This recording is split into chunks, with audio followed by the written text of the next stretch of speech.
The car sped past, splashing muddy water all over a freshly pressed interview suit. She stood there, shocked, defeated, as the driver continued without even slowing down. 5 seconds. That's all it would have taken to slow down, to show a shred of consideration. But that driver made a choice.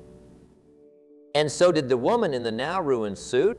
I watched as she straightened her shoulders, wiped away what she could, and continued walking toward the office building. Her interview wasn't going to wait. That moment has stayed with me for years. Not because it was dramatic, but because it perfectly captures a truth we're often afraid to acknowledge. There's a profound difference between being kind and being taken advantage of.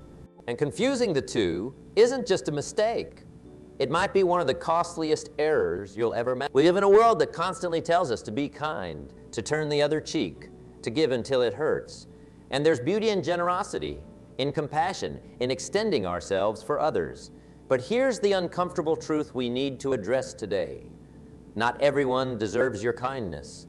Now, before you misunderstand me, I'm not suggesting you become cold or callous. I'm not advocating for a world with less kindness. I'm advocating for kindness that's directed with wisdom, extended with boundaries, and given from a place of strength rather than obligation. Your kindness is one of your most valuable resources. It represents your time, your energy, your emotional investment, and your goodwill. And like any valuable resource, it should be managed with care, not squandered on those who repeatedly show they don't value it. Think about the people in your life right now. Bring their faces to mind. For some of them, your kindness is a gift they treasure, respect, and often reciprocate. For others, your kindness is simply an expectation, something they feel entitled to, something they take without appreciation, something they might even use against you. Can you tell the difference? Because that difference determines whether your kindness is nurturing growth or enabling destruction. Let me ask you some. Have you ever had someone in your life who consistently took advantage of your good nature? Someone who seemed to have a sixth sense for exactly how much they could take from you before giving anything in return? Someone who made you feel guilty when you finally tried to establish a boundary? If you're nodding right now, you've experienced what happens when kindness is extended without wisdom. And I'm willing to bet it left you feeling not just depleted, but resentful. That resentment is your inner wisdom trying to tell you something important. This exchange isn't healthy. Healthy kindness energizes both the giver and the receiver. It creates a virtuous cycle where generosity flows naturally in multiple directions. Even when one person needs more support than they can give back, like during illness or hardship, there's still an acknowledgement, a gratitude, a desire to contribute what they can. Unhealthy kindness, on the other hand, flows in only one direction until the giver is emptied. It's based on obligation rather than choice. It comes with strings attached, expectations of receiving something in return that are rarely met. It leaves the giver feeling used rather than fulfilled. And here's what few people will tell you. Allowing someone to repeatedly take advantage of your kindness isn't noble. It's a disservice to both of you. When you allow someone to exploit your kindness without consequence, you're not teaching them about generosity. You're teaching them that they can treat people poorly and still get what they want. You're reinforcing behavior that will ultimately leave them isolated and unable to form healthy relationships. Real kindness sometimes means saying no. It sometimes means allowing natural consequences to occur. It sometimes means stepping back so others can step up. Consider how we approach parenting. When a child makes a mistake, do loving parents shield them from every consequence? Do they immediately solve every problem? Do they give in to every demand to avoid any discomfort? Of course not, because that wouldn't be kindness. It would be sabotage. Children who never face consequences grow into adults who can't function in reality.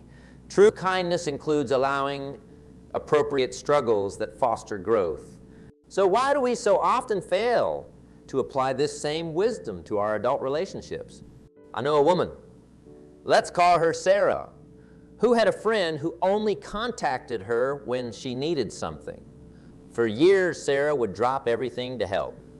loaning money that was never repaid, providing emotional support during crises, rearranging her schedule at a moment's notice. Sarah realized something disturbing. She couldn't remember the last time this friend had asked about her life, offered support, or simply called to check in.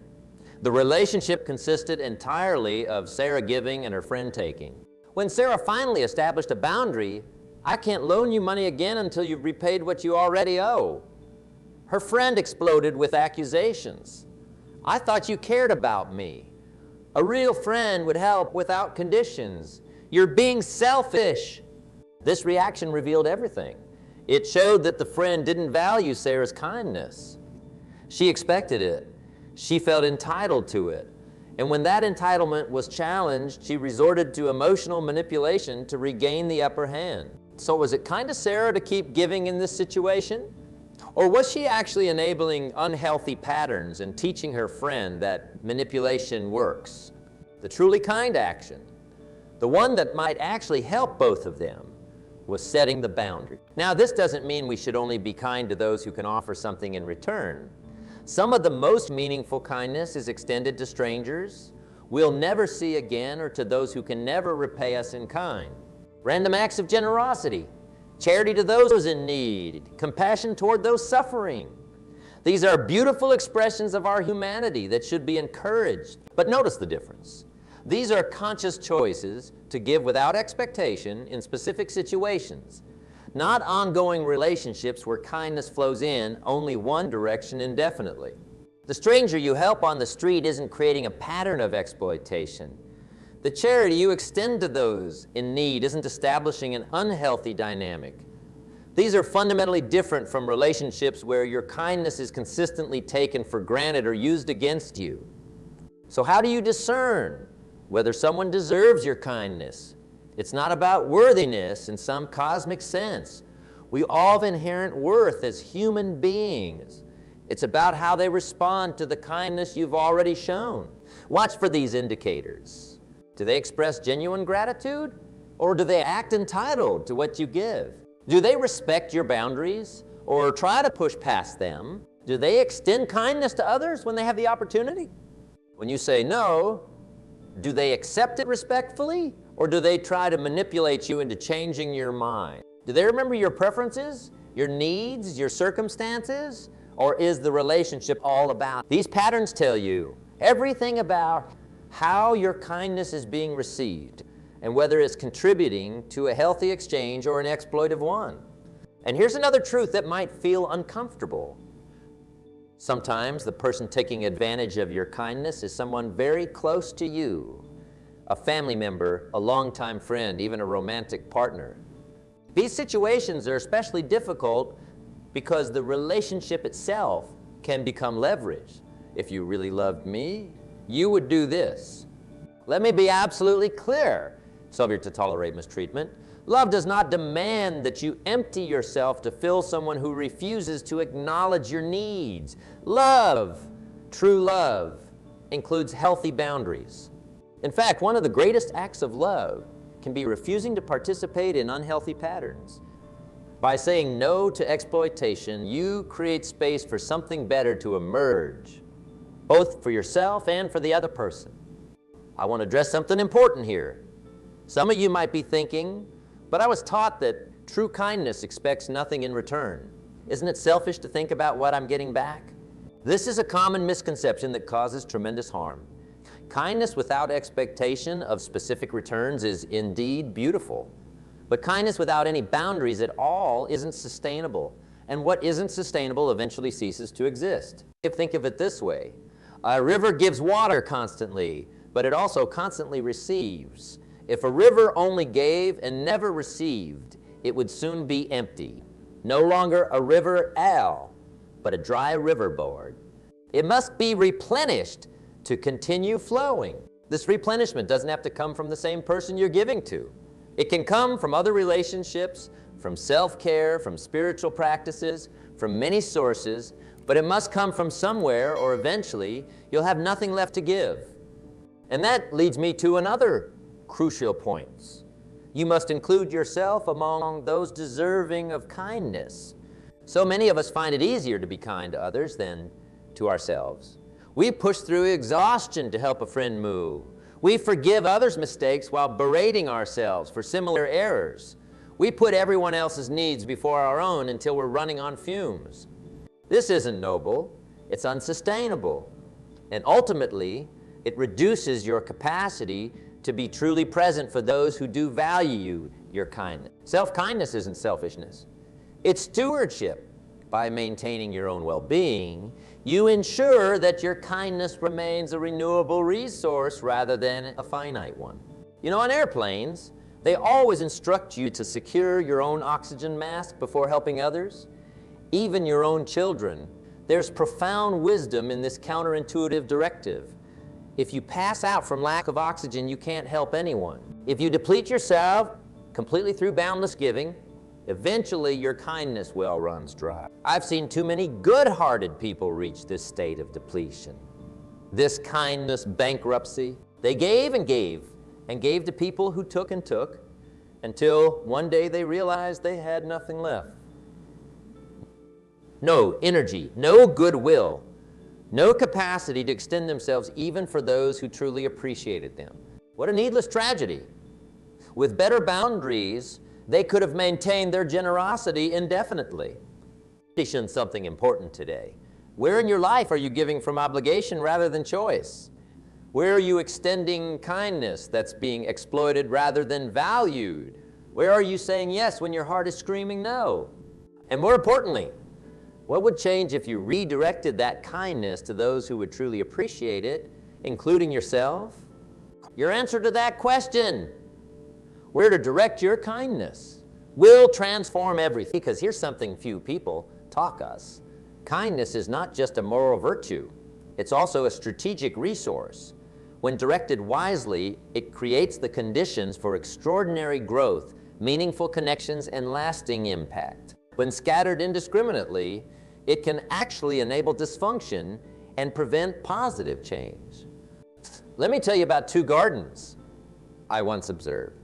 The first gardener watered everything equally: the vegetables, the flowers, and the weeds. He prided himself on being generous with his resources, refusing to discriminate. Everything deserves a chance to grow, he'd say. By midsummer, his garden was overrun with weeds that choked out the vegetables. The flowers struggled for sunlight. Very little of value could be harvested. The second gardener was strategic with her resources. She directed water primarily to her vegetables and flowers. She removed weeds consistently. She gave extra attention to plants that were thriving and producing. By midsummer, her garden was productive, beautiful and healthy. Both gardeners had the same amount of water, the same amount of land, the same quality of soil. The difference was entirely in how they directed their resources. Your kindness is like that water. You can spread it so thin that nothing truly flourishes, or you can direct it strategically to create abundance. Now, some might say, but people aren't plants. Everyone deserves kindness. And there's truth there. Everyone does deserve basic human dignity and respect. But not everyone deserves your premium attention, your emotional labor, your time, your trust, or your resources. Those forms of kindness must be earned through how people respond to what you've already given. Let me be very specific about what I mean. When I say not everyone deserves your kindness, because this is easily misunderstood, I don't mean you should be unkind to anyone. I don't mean you should withhold basic courtesy, respect, or compassion. What I mean is this: your highest forms of kindness, your trust, your vulnerability, your time, your emotional investment, your resources, these should be reserved for those who have demonstrated they valued them. For everyone else, you can still be civil, you can still be professional, you can still be respectful, but you don't need to give them access to your inner circle, your deepest trust, or your limited resources. Think about concentric circles with you at the center. The innermost circle contains the people who have earned your deepest trust and investment. The next circle out includes people who are trustworthy but perhaps not as close. The outermost circles include acquaintances, colleagues, and strangers. Your kindness should look different at each level. The problem arises when we treat people from the outer circles as if they belong in the inner ones, extending trust, vulnerability, and resources before they've demonstrated they can be trusted with them. So many of us have been taught that this kind of discernment is somehow unkind or selfish. A truly good person, we're told, gives without distinction, trusts without evidence, and forgives without limits. This teaching has created generations of good-hearted people who are perpetually exploited, exhausted, and unable to understand why their kindness isn't producing better results. The truth is that kindness without discernment isn't actually kind to yourself or to others. It enables unhealthy behavior. It creates dependency rather than growth. It exhausts the giver while failing to truly help the receiver. I once knew a man who allowed a friend to live in his home rent-free while the friend got back on his feet. What was supposed to be a month-long arrangement stretched to 6 months, then a year. The friend made no effort to find work, contributed nothing to household expenses, and treated the home with disrespect. When the homeowner finally established a deadline, you need to find your own place within 30 days, the friend accused him of cruelty and betrayal. How could you do this to me? I thought we were friends. I have nowhere to go. It would have been easy for the homeowner to give in, to extend the deadline, to continue the pattern. That would have seemed like kindness in the moment. Instead, he held firm. I've given you a year of free housing. I've supported you while you've made no effort to support yourself. This deadline stands. The friend left angry. For months, he badmouthed the homeowner to anyone who would listen. But then something unexpected happened. Forced to fend for himself, the friend finally found employment. He secured his own apartment. He developed independence he hadn't shown in years. 2 years later, he actually thanked the homeowner. If you hadn't kicked me out, I'd still be on your couch. He admitted, I needed that push. What seemed like unkindness in the moment was actually the most genuinely helpful action the homeowner could have taken. By refusing to continue enabling dependency, he created the conditions for growth. This is what I mean by strategic kindness. Sometimes the kindest thing you can do for someone is to stop rescuing them from the natural consequences of their own choices. Of course, this requires discernment. There's a world of difference between someone experiencing temporary hardship who receives help with gratitude and someone who has developed a pattern of exploitation. There's a difference between supporting someone through difficulty and enabling them to avoid responsibility. How do you tell the difference? Look for these signs. Gratitude versus entitlement. Does the person express genuine appreciation for your help, or do they act as if it's simply their due? Effort versus passivity. Does the person make genuine efforts to improve their situation, or are they passive, waiting for others to solve their problems? Reciprocity versus one-way taking. Does the person look for ways to give back, even if it's just emotional support or sincere thanks, or is the relationship entirely one-sided? Growth versus stagnation? Has your help created positive change in their life, or are they in exactly the same position despite months or years of support? Responsibility versus blame. Do they take ownership of their choices, or is everything always someone else's fault? These indicators tell you whether your kindness is fostering growth or enabling dysfunction. Now, I want to be clear about some. I'm not suggesting you keep score in healthy relationships or expect immediate returns on every kind act. Life doesn't work that way. Healthy relationships have natural ebbs and flows, times when one person needs more support than they can give. What I'm suggesting is that you pay attention to patterns over time. In healthy relationships, the flow of kindness generally balances over the long term, even if it's imbalanced in certain seasons. In exploitative relationships, kindness flows in only one direction with no sign of change. Let me ask you something important. Do you believe you deserve to be treated with kindness? Not just by others, but by yourself as well? Many of us struggle with this question. We've been taught that self-sacrifice is the highest virtue, that putting ourselves last is somehow noble.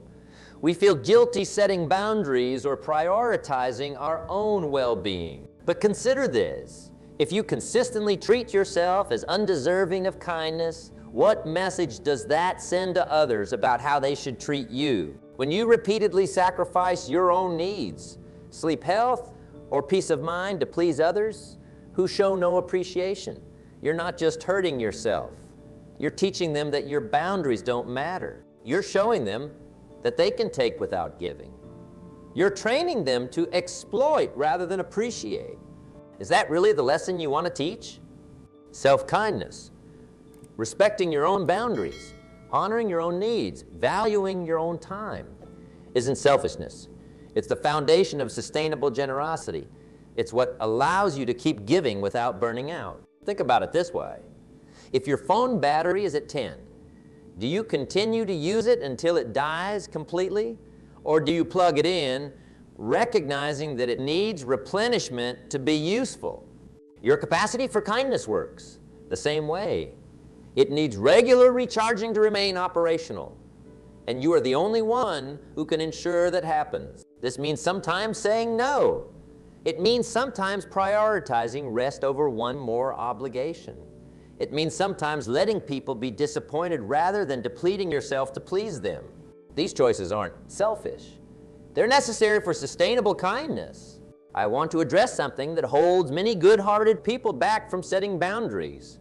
The fear of being seen as unkind, selfish, or mean. This fear is understandable. None of us wants to be viewed negatively, especially when we genuinely care about others. And the people who have become accustomed to your boundless giving will likely resist when you begin establishing limits. They might say things like, "You've changed. You don't care anymore. I thought you were a kind person. If you really cared, you would do this for me."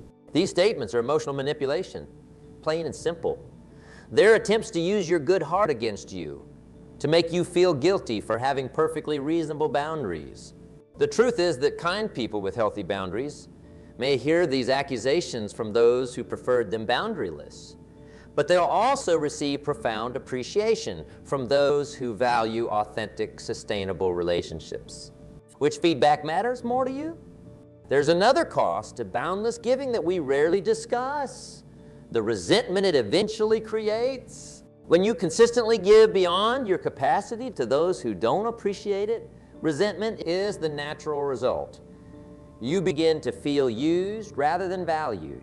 You start to see the relationship as a drain rather than a source of mutual support. And resentment is toxic. It corrupts the very kindness you're trying to express.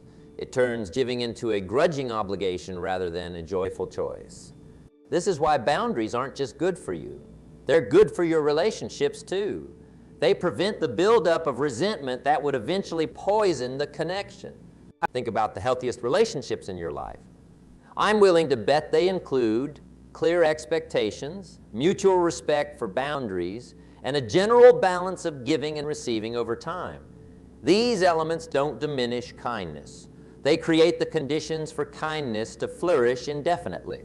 Now, let's talk about a specific form of misdirected kindness that causes tremendous suffering: the refusal to let people experience the natural consequences of their choices. We see this everywhere. Parents who repeatedly bail out adult children, preventing them from developing responsibility. Friends who make excuses for those who consistently behave poorly. Romantic partners who tolerate mistreatment rather than establishing clear standards. In each case, the motivation seems kind. You protect someone from pain, but this protection actually prevents growth. Think about how physical strength develops. When you lift weights, you create tiny tears in your muscle fibers. Those tears heal, and the muscle becomes stronger than before. Without that resistance, that controlled discomfort, growth cannot occur. Emotional and spiritual growth work similarly. We develop resilience, wisdom, and character through facing challenges and learning from mistakes. When well-meaning people shield us from the natural outcomes of our choices, they unknowingly stunt our growth. I once witnessed a family dynamic that perfectly illustrates this. A mother consistently made excuses for her son's irresponsibility. When he lost jobs due to tardiness, she told employers it was because of transportation issues, and when he spent his rent money on entertainment, she covered the shortfall. When he made commitments and broke them, she smoothed things over with those he'd disappointed. Her intentions were loving. She couldn't bear to see him struggle or face rejection. But her intervention prevented him from developing the skills and character he needed to function as an adult. By the time he was 30, he had no concept of keeping his word, managing money, or taking responsibility for his choices. His relationships were shallow and short-lived because he'd never learned to be trustworthy. His professional prospects were limited because he'd never developed a work ethic. The mother's kindness had effectively crippled him. What would true kindness have looked like in this situation? Allowing natural consequences from a young age while providing emotional support through the learning process? I love you too much to shield you from the results of your choices. I'll help you learn from this, but I won't prevent the lesson. That approach is harder in the moment. It requires tolerating someone else's temporary discomfort for their long-term benefit. It means being the bad guy sometimes, but it's ultimately far kinder than enabling dysfunction. So I ask you, where in your life are you preventing necessary growth by shielding someone from the natural outcomes of their choices?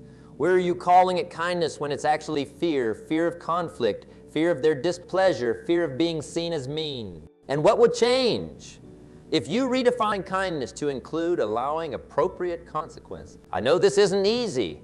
Setting boundaries with those who've come to expect boundless giving often feels harder than just continuing the pattern. In the short term, it usually is, but consider the long-term costs of continuing as you have been. Consider the resentment building inside you. Consider the genuine help you're withholding by enabling dependency rather than supporting growth. Consider who you're becoming in the process. It's tears of truth we don't acknowledge often enough. Giving from resentment isn't actually giving at all. It's a transaction where you trade your authentic self for someone else's approval or to avoid their displeasure. And that creates spiritual debt that comes due eventually in your health, your peace of mind, your ability to show up authentically in all your relationships. Is that really the path you want to continue walking? There's another way. You be both kind and boundaried. You can be both generous and discerning. You can be both compassionate and clear about your limits. In fact, the people who master this balance are the ones who can sustain their kindness over a lifetime. They're the ones who don't burn out. They're the ones whose giving creates genuine positive change rather than dependency. They're the ones we all need to learn from. So how do you begin this transition from boundless giving to strategic kindness? Here are some practical steps. First, get clear on your non-negotiables, the boundaries that protect your core well-being. These might include minimum requirements for sleep, time for self-care, financial stability, or how you expect to be spoken to. These aren't preferences, they're necessities. Second, practice saying no clearly and without over-explaining. I'm not able to do that is a complete sentence. You don't owe anyone a justification for protecting your basic needs. Third, start small. Don't try to revolutionize all your relationships at once. Begin by setting boundaries in lower stakes situations and gradually work up to the more challenging ones. Fourth, expect resistance and prepare for it. When you change a pattern that others have benefited from, they will naturally push back. This doesn't mean you're doing something wrong. It means the change is real. Fifth, find support. Surround yourself with people who understand what you're doing and why. Their encouragement will sustain you when the process gets difficult. And finally, be patient with yourself. You didn't develop these patterns overnight, and you won't change them overnight either. There will be setbacks. There will be times when you slip back into old habits. That's not failure. It's part of the learning process. The key is to keep moving in the direction of kindness. That's sustainable, strategic, and genuinely helpful rather than enabling. Because here's what becomes possible when you direct your kindness wisely. You can give more generously to those who truly value it. You can maintain your giving over decades rather than burning out. You can model healthy boundaries for others who need that example. And you can create the conditions for genuine growth, both yours and theirs. Isn't that more truly kind than giving indiscriminately until there's nothing left? So where does this leave us? With a profound truth. Your kindness matters too much to waste on those who won't value it. When you direct your kindness strategically, something remarkable happens. You stop feeling depleted and start feeling energized. You stop enabling dysfunction and start fostering growth. You create space for authentic relationships based on mutual respect rather than exploitation. Look around this room. Look at your life. The people who truly deserve your highest kindness are those who treat it as the gift it is, not as an entitlement. They're the ones who say thank you, who respect your boundaries, who give as well as receive, who allow you to be human with needs and limits of your own. These are your people. Direct your premium kindness here and watch how it multiplies. As for those who've shown they don't value what you offer, you can be civil without being a doormat. You can be respectful without being a resource. And in doing so, you might actually give them their greatest opportunity for growth. Remember, not everyone deserves your kindness, but those who do will help it change the world. Choose wisely, give strategically, and watch your impact grow beyond measure.